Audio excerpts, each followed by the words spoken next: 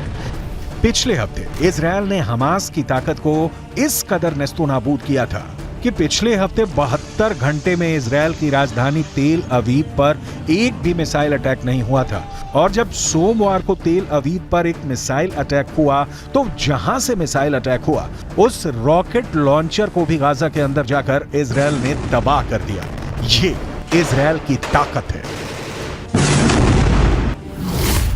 Hamas के प्रवक्ता अबू उबैदा की माने तो हमास के लड़ाकों ने इजरायल के 350 से ज्यादा बख्तरबंद गाड़ियां और टैंकों को उड़ा दिए हैं।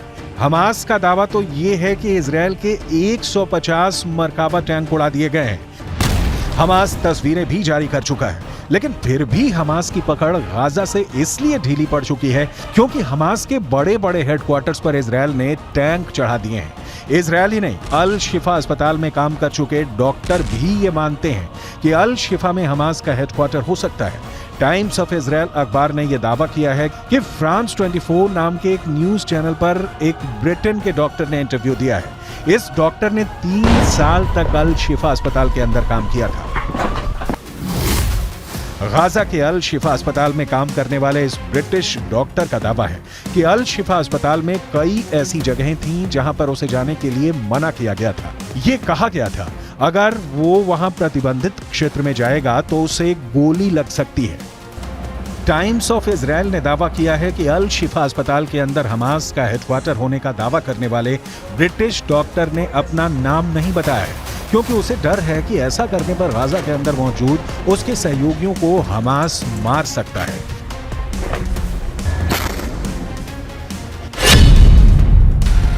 अल शिफा अस्पताल में काम करने वाले इस ब्रिटिश डॉक्टर ने आगे कहा कि सावधान किए जाने की वजह से मैं गाजा के अल शिफा अस्पताल के प्रतिबंधित क्षेत्रों से दूर रहा, लेकिन मैंने कुछ संदिग्ध से नजर आने वाले ऐसे लोगों को अस्पताल में हर समय अंदर और बाहर जाते देखा था जो चिकित्सा कर्मी नहीं थे। ये लोग अस्पताल के बेसमेंट के अंदर जाते थे।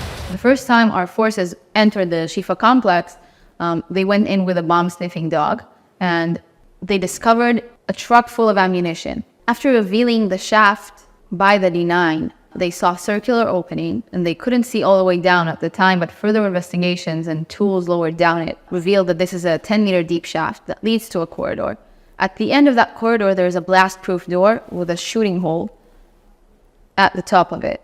And our forces, after making sure that all defense mechanisms are dismantled, have opened that door that leads to another door that goes deeper into the complex.